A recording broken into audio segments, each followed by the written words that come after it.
하나님의 방식을 믿습니다 이라는 주제로 오늘 말씀을 대언하겠습니다.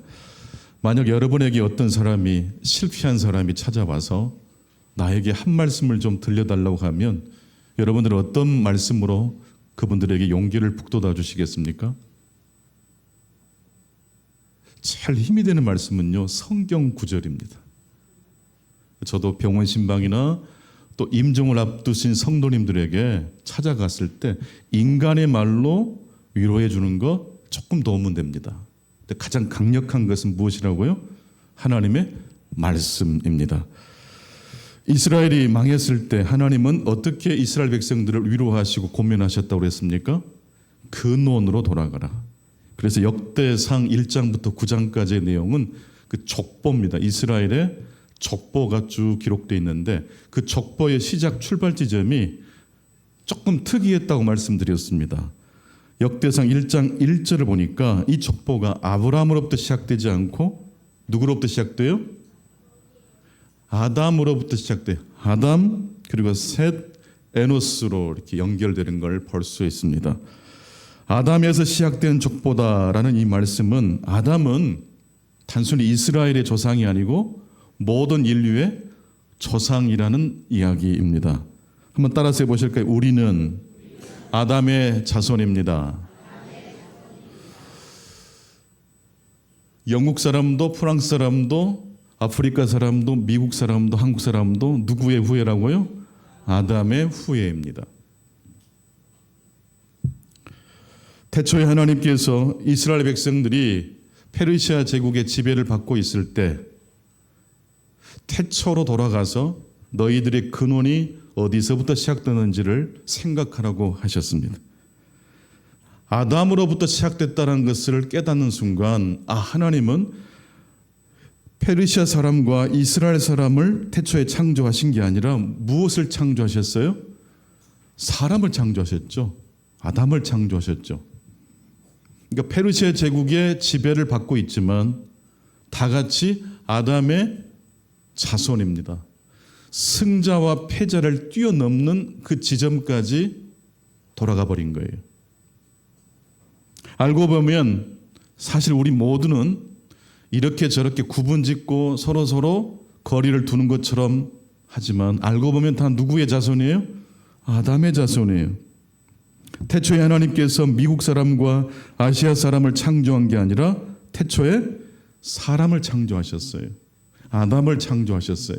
요즘 미국 LA에 막 폭동이 일어난다고 그러지 않습니까?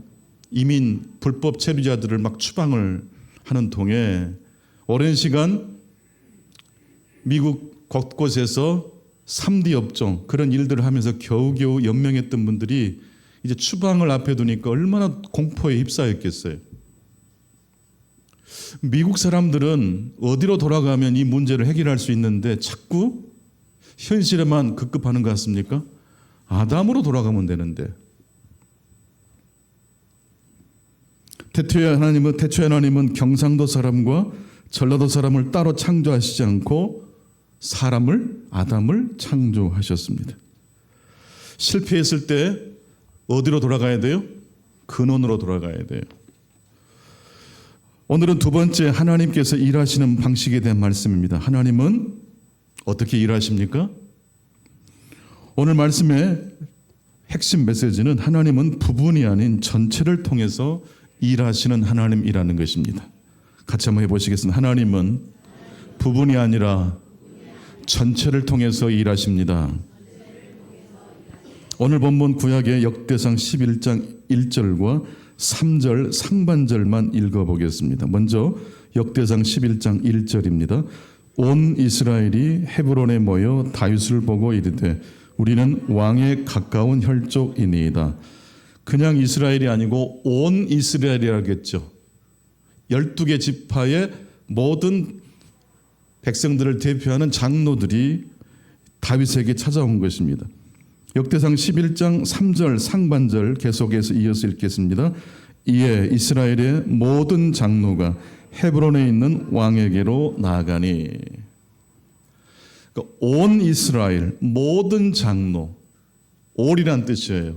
그동안은 다윗을 추종했던 사람들끼리 모였고 사울 왕을 추종했던 사람들끼리 모여서 나라를 세웠어요. 그러니까 갈등하고 전쟁을 할 수밖에 없었겠죠. 그런데 드디어 다윗이 이스라엘의 왕으로 등극한 겁니다. 그냥 이스라엘이 아니라 어떤 이스라엘입니까? 온 이스라엘입니다. 첫 번째 이 아침 우리에게 주신 말씀입니다. 다윗은 온 이스라엘의 왕이 되었습니다. 사울 왕이 죽자 다윗이 온 이스라엘의 왕으로 즉위하였습니다. 역대상 10장을 보면 사울 왕이 죽은 사건이 기록되어 있습니다.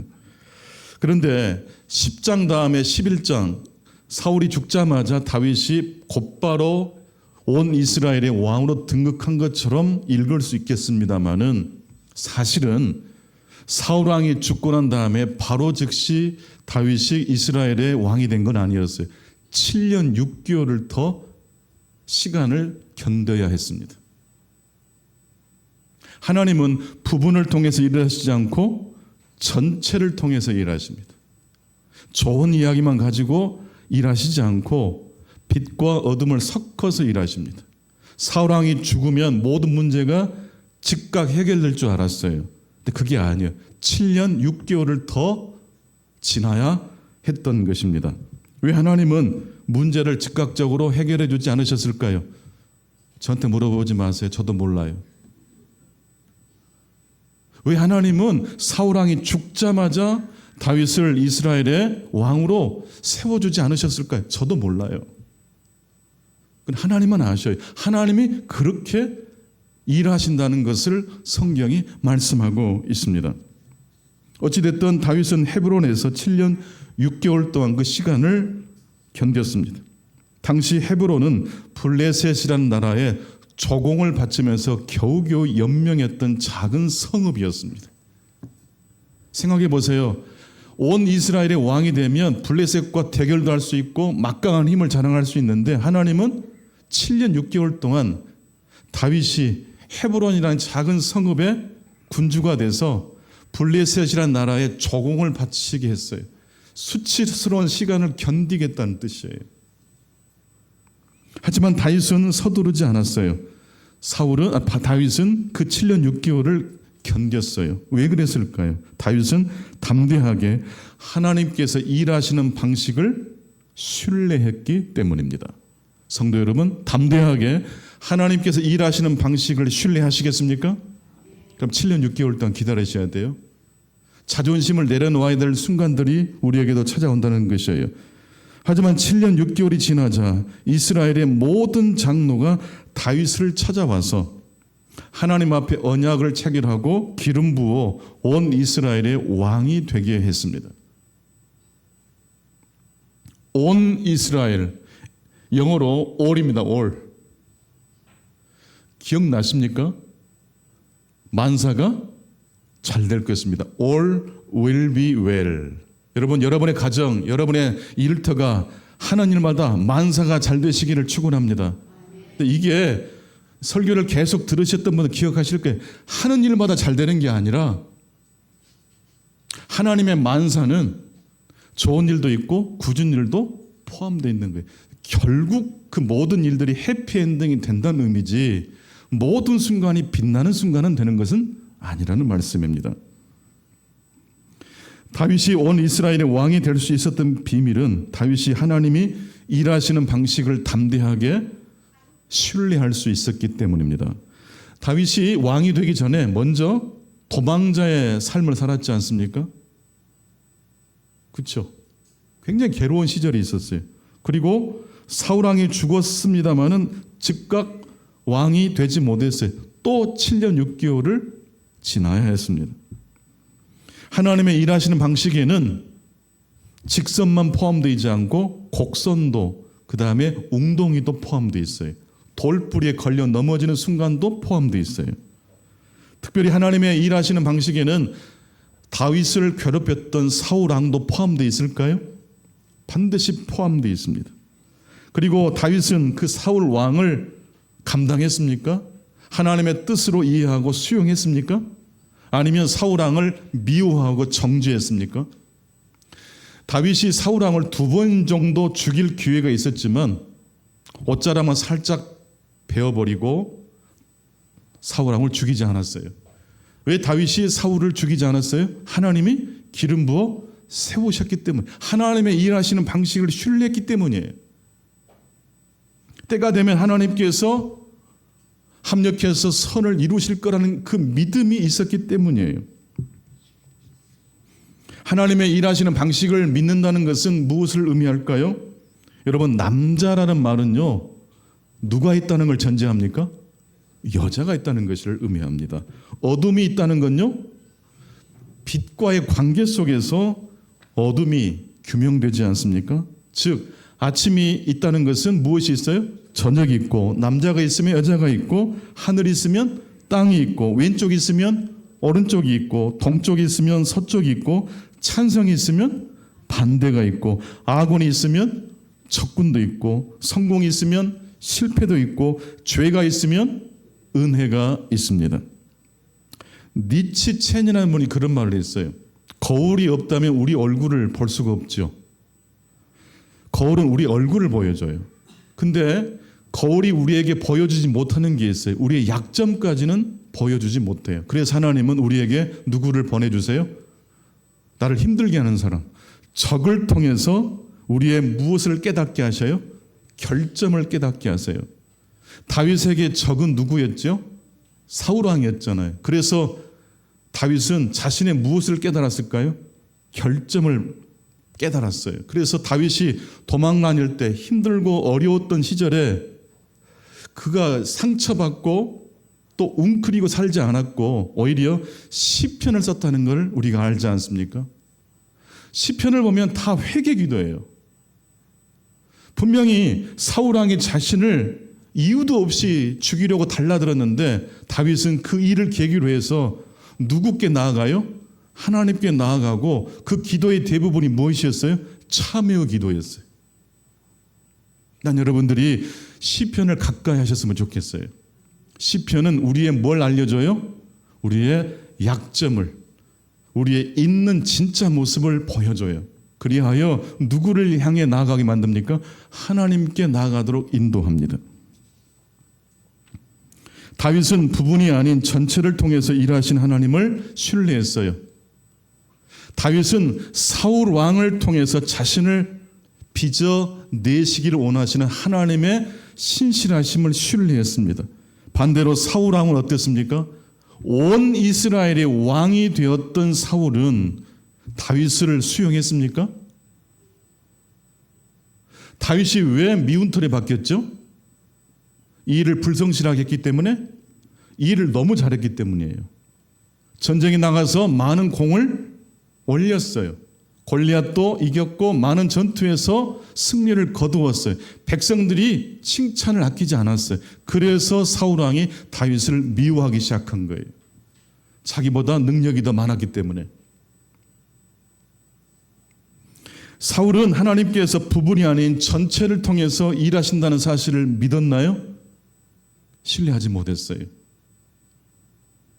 나보다 더 인기가 있고 나보다 더 능력 있는 사람이 하나님의 일을 감당하는 것을 보고 사울은 상처를 받은 거예요. 다윗은 사울을 감당했지만 사울 왕은 다윗을 감당하지 못했습니다. 즉 사울은 하나님의 일하시는 방식을 신뢰하지 않았다는 말씀입니다. 그렇다면 사울은 하나님의 방식을, 일하시는 방식을 수용하지 못했지만 다윗은 하나님의 방식을, 일하시는 방식을 수용했어요. 두 사람의 차이는 어디에서 비롯됐을까요? 사울보다 다윗의 인격이 더 탁월했기 때문일까요? 그렇지 않아요. 다윗도 죄 많이 지었어요. 사울과 다윗을 구분지었던, 결정적으로 갈라놓은 지점이 무엇입니까? 다윗은 부분이 아닌 전체를 통해서 일하시는 하나님을 담대하게 신뢰한 것밖에 없어요. 여러분, 눈으로 보이는 이 환경과 상황을 사실은 사람들이 이렇게 저렇게 얽혀 있는 것처럼 보이는 그 상황을 보실 때 그 상황보다 더 큰 높은 곳에서 내려다보고 계시는 누가 계셔요? 하나님 아버지가 계셔요. 그 하나님의 일하시는 방식을 신뢰하며 나아가실 수 있기 바랍니다. 만약 우리들이 하나님의 일하시는 방식을 신뢰하지 못하게 되면 어떻게 될까요? 우리 역시 사울 왕처럼 나보다 좀 똑똑한 사람, 나보다 능력자를 만나면 상처받아요. 시기와 질투에 넘어질 수 있어요. 하나님의 일하시는 방식을 신뢰하지 못하면 우리를 반대하는 사람에 걸려 넘어질 거예요. 하나님의 일하시는 방식을 믿지 못하면 우리의 약점과 상처에 우리도 무너질 수밖에 없어요. 여러분, 하나님의 일하시는 방식을 신뢰하시겠습니까? 담대하게 그 하나님의 일하시는 방식을 신뢰하시는 저와 여러분 되시기를 축복합니다. 두 번째로, 온 이스라엘의 왕이 된 다윗은 왕이 된 다음에 첫 번째로 무슨 일을 했습니까? 여부스 성을 정복했습니다. 여부스 성을 정복하고 그 이름을 예루살렘이라고, 다윗성이라고 개명했습니다. 보통 예루살렘을 시온성이라고도 합니다. 하나님의 거처, 그리고 다윗성이라고도 합니다. 다윗을 통해서 하나님이 통치하시는 거룩한 곳, 하나님의 임재가 있는 곳, 하나님의 다스림이 있는 곳이 예루살렘입니다. 그런데 이 예루살렘을 정복하기가 너무 어려웠습니다. 난공불락의 성이었기 때문입니다. 여호수아 때도 이 여부스 사람들이 살고 있는 이 성을 정복하지 못했어요.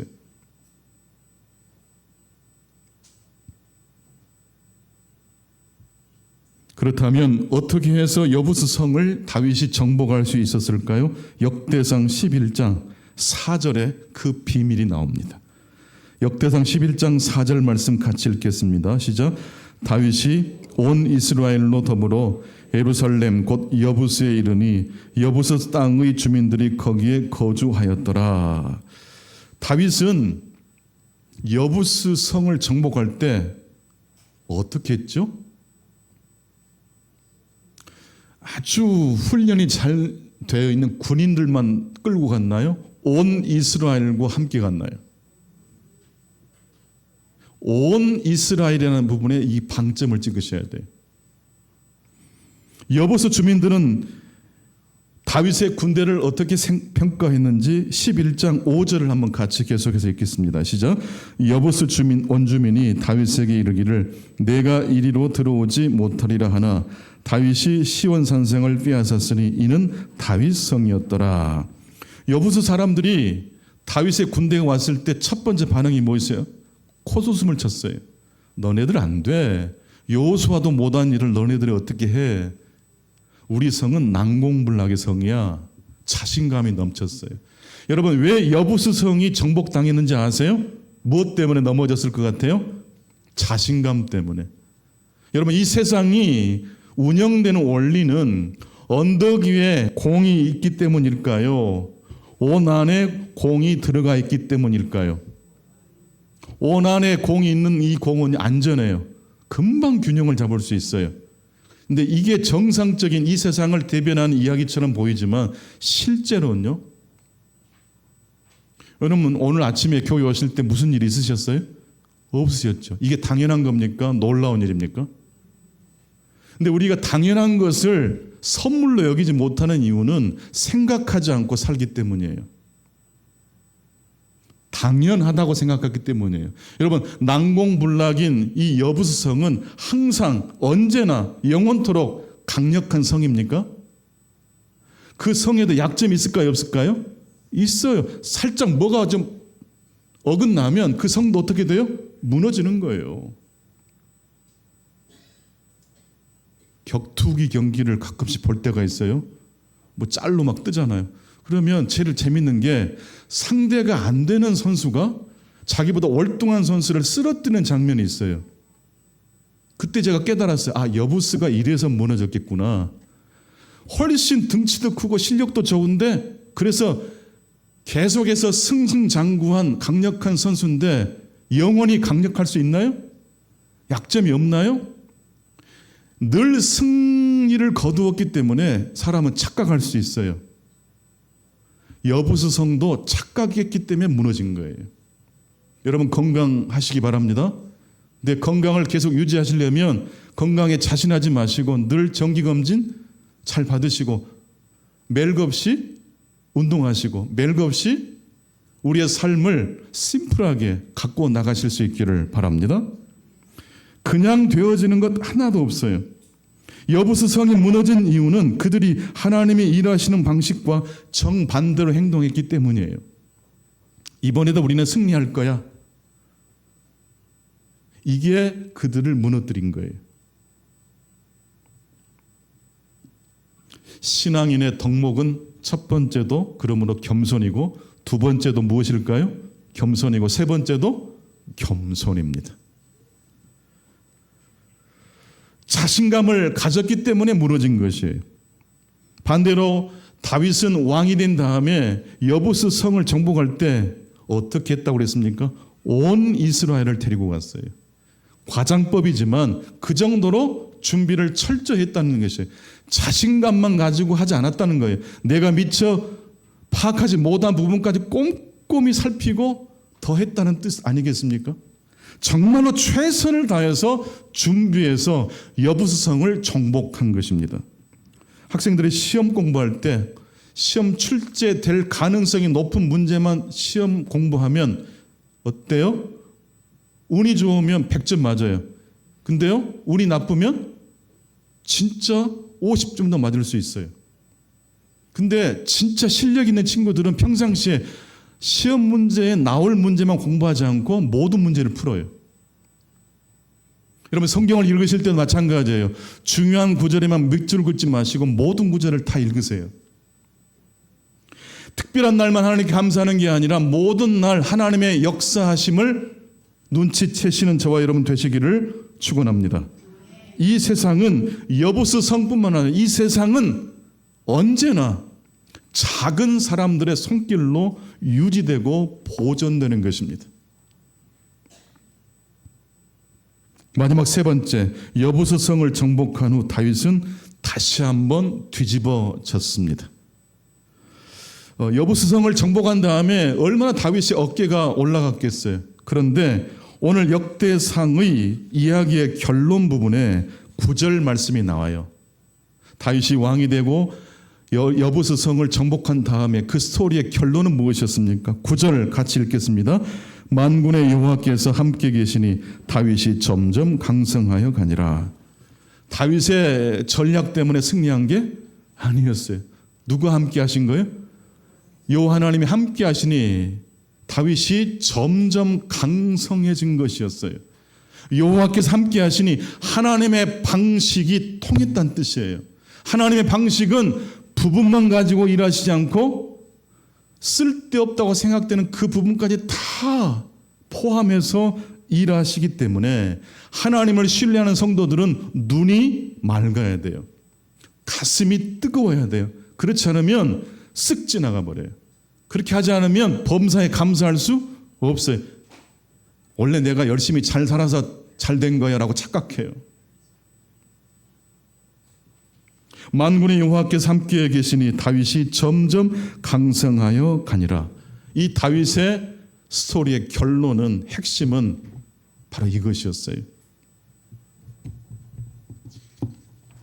그러므로 여부스 성을 정복하고 예루살렘이라고 다윗성이라고 이름을 지었지만 그 성에서 하나님을 예배하고 하나님의 신실하심을 드러내야 될 이스라엘 백성들과 다윗이 하나님이 하신다는 것을 망각해버리면 그 예루살렘 성이 하나님이 임재하시는 그 거룩한 시온 성도 하루아침에 외적에 의해서 무너뜨려질 수 있나요?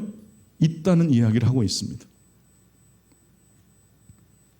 하나님의 방식은 부분이 아니라 전체를 통해서 일하십니다. 전체를 통해서 일하신다는 말을 좀 더 자세히 풀어서 설명하자면 하나님은 선물을 통해서 은혜를 통해서 이 세상을 경영하신다는 말씀입니다. 요즘 화제가 되는 책 중에 우리는 왜 선물을 줄 때 기쁨을 느끼는가라는 책이 있습니다. 일본의 지카우치 유타라는 젊은 소장 학자가 쓴 책인데요. 제목이 참 너무 좋죠. 우리는 왜 선물을 줄 때 기쁨을 느끼는가? 진짜 여러분 선물을 줄 때 기쁘세요? 선물을 받을 때도 기쁘지만 선물을 줄 때도 굉장히 기쁘지 않습니까? 일본 사회가 지금 심각한 고령화 사회, 초고령화 사회로 접어들었어요. 그런데 한 중년 남성이 80 후반, 거의 90에 가까운 노모를 부양하며 살았는데 그만 명퇴를 당한 거예요. 구조조정을 당하셨어요. 실업급여도 더 이상 나오지 않게 되자 원래 일본 사회는 폐를 끼치면 안 된다라는 이상한 이야기가 있어요. 폐를 끼치면 안 된대요. 그러니까 늙고 병들고 이제는 실업급여도 나오지 않게 되었으니 그놈으로 이제 어떻게 하면 돼요? 인생을 마감하면 되겠다. 그래서 그렇게 돌아가시는 분들이 굉장히 많이 나와요. 이 사회적인 문제가 너무 커지니까 이 지카우치 유타라는 이 학자가 왜 일본 사회가 이렇게 돌아가고 있는가 질문을 던지고 분석하고 연구해서 이 책을 쓴 거예요. 정말 우리가 타인에게 폐를 끼치지 말아야 될까요? 그래야 이 사회가 건강하게 돌아갈까요? 아니면 반대로 폐를 끼치면서 살아가야 이 사회가 더 건강해질까요? 아이들이 태어나면 엄마 아빠에게 얼마나 폐를 끼칩니까? 할머니 할아버지는 놀러도 못 가요. 아이들은 태어나고 상당한 시간 동안 폐를 끼쳐요. 그래도 애를 낳고 키워요. 이 사회는, 우리 사회는요, 필요하고 쓸모 있는 사람들에 의해서 돌아가는 것처럼 보이지만 사실은 더 많은 부분에 선물을 통해서 이 사회가 운영되고 있다는 사실을 이 일본 학자가 예수님을 믿지도 않은 사람인데 발견해 버렸어요.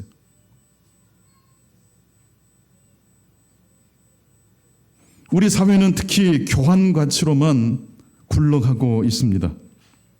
그런데 여러분, 이 자본주의라는 이 제도가 완벽하지 않습니다. 빈틈이 많아요. 어떻게 하면 우리가 사는 이 사회를 그래도 하나님의 나라 정신에 걸맞게 조금이라도 우리들이 기여하면서 살 수 있을까요? 그것은 하나님의 방식이 우리의 삶을 변화시킨 것처럼 우리 역시 그 하나님의 방식에 순종하면서 우리와 관계된 공동체, 가정부터서 하나님의 빛이 드러날 수 있게 그런 작용으로 우리들이 쓰임 받아야 될 줄로 믿습니다. 여러분, 선물을 다른 말로 하면 공짜지요. 근데 공짜 선물을 받았을 때 우리들이 하는 말이 있어요. 받기만 해서 죄송합니다 그러잖아요. 받기만 해서 미안하다고. 근데 여러분, 이 미안한 마음이 어떻게 됩니까? 이 빚진 마음이 우리의 사회를 건강하게 순환시켜요. 반드시 이 빚을 갚아야 안 갚아요? 즉시 갚으면 그건 선물이 아니에요. 그건 뇌물이지. 선물은 상대방이 우리에게 마음을 담아서 받기를 전제하지 않고 주는 게 선물이래요. 받는 사람은 늘 받아서 미안한 거예요. 그런데 받아서 미안하기 때문에 반드시 선순환을 일으키고야 만다는 것입니다. 그리고 꼭 물질만은 선물이 되지 않아요. 말 한마디가 누군가의 인생을 바꿀 수 있거든요. 네가 지난번에 했던 그 말 때문에 내 운명이 바뀌었어. 네가 해준 말이 나에게 큰 격려가 됐어. 선물입니까? 아닙니까? 선물이죠. 근데 이 선물은 특징이 있어요. 선물을 건네준 사람은 선물을 받는 사람만큼 선물을 줬다는 걸 기억할까요? 못할까요? 거의 못해요. 거의 못해요. 내가 그때 그런 말 했던가? 선물을 받은 사람은 선물 때문에 변화가 되는 건데 선물을 준 사람은 가볍게 건넨 말로 지나가요. 정말로 이 선물에 주고받으면서 중요한 것은 선물을 주는 사람보다 선물을 받는 사람의 역할이에요. 오늘 본문을 그 뒤쪽의 말씀을 쭉 읽어보면 10절 이하의 말씀을 쭉 읽어보면 15절부터서 다윗과 함께 동행했던 용사들의 명단이 쭉 나오는데 그 중에 다윗이 베들레헴 성 옆에 그 우물 물을 좀 먹고 싶다고 툭 넋두리 하듯이 했는데 그 말을 듣고 세 명의 용사가 적진을 뚫고 들어가서 물을 길어온 사건이 있어요. 물을 가지고 다윗 앞에 내어놓으니까 다윗이 이걸 먹어야 안 먹어요? 못 먹어요. 물이 아니라 이건 선물이라는 걸 깨달은 거예요. 이건 생명이지 물이 아니에요. 그래서 자신이 마시지 않고 누구에게 바쳤어요? 하나님께 바친 거예요. 선물은 받는 사람이 알아채야 돼요. 오늘도 예배를 통해서 말씀을 듣다가 목사님 오늘 저에게 꼭 필요한 말씀을 주셨어요. 놓치지 않고 이걸 말씀하고 가시는 분들이 꼭 있게 되기를 바랍니다. 받는 사람이 감각이 있어야 돼요. 로마서 13장 8절을 보게 되니까 피차 사랑의 빛 외에는 아무에게든지 아무 빛도 지지 말라. 남을 사랑하는 자는 율법을 다 이루었다라고 말씀하고 있습니다. 다윗이 어떻게 해서 온 이스라엘의 왕이 되었고 여부스성을 정복할 수 있었습니까? 정말 다윗이 똑똑하고 잘나서 했을까요? 그렇지 않아요. 다윗에겐 수많은 동역자가 있었어요. 목숨을 걸고 적진을 뚫고 물을 길어왔던 용사가 있었어요. 그걸 다윗은 선물로 발견할 줄 아는 감각이 예민했던 사람이었어요. 여러분, 사랑의 빚을 지라고 우리 하나님께서 말씀하시는데 사랑의 빚을 지실 수 있기 바랍니다.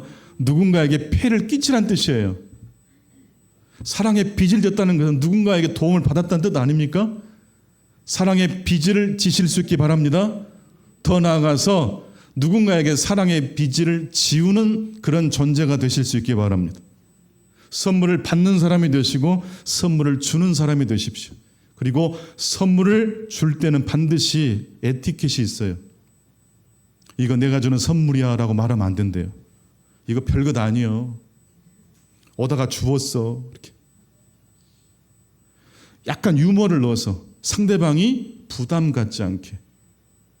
그러나 상대방은 이미 그게 좋은 의미의 긍정적인 하나님의 선물로 이미 도착했기 때문에 잊을 수가 없는 거예요. 그리고 이 세상의 대부분이 교환 가치로 운영되는 게 아니라 정말로 수없이 많은 순간순간 많은 장소에서 수많은 사람들의 희생과 사랑과 선물을 통해서 이 사회가 운영된다는 것을 깨닫게 되는 것입니다. 우리 자녀들에게 A범절을 가르쳐야 되잖아요. 뭐 인사 잘하고 공손하고. 근데 그런 것은 유교적 덕목이고요. 더 근원적인 것은요, 우리가 많은 사람들로부터 사랑의 선물을 받고 살고 있다는 것을 꼭 가르쳐 주실 수 있기를 바랍니다. 그럴 때 내 돈 주고 내가 먹는데 왜 당신은 나한테 서비스가 불량합니까? 라는 그따위 말을 안 하는 거예요.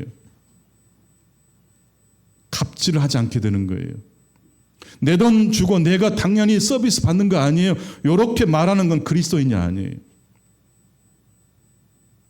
자기보다 약한 사람을 대할 때 그 사람의 인격이, 그 사람의 신앙이 드러납니다. 그 사람의 믿음의 수준이 드러나는 거예요. 여러분, 우리 인생은, 이 사회는 하나님의 은혜로, 선물로, 그리고 그 은혜를 깨닫는 수많은 사람들의 값없이 베푸는 선물로, 희생으로 돌아간다는 사실을 꼭 기억하시기를 축복합니다. 기도하십시다. 하나님 아버지, 나의 나된 것은 하나님의 은혜라고 다시 한번 고백하지 않을 수 없습니다. 예수 그리스도께서 이 땅에 오셔서 물과 피를 쏟으시고 십자가에 달려 죽지 않으셨다면, 그리고 부활하지 않으셨다면 우리 인생은 허무하게 사라질 뻔했던 인생들입니다.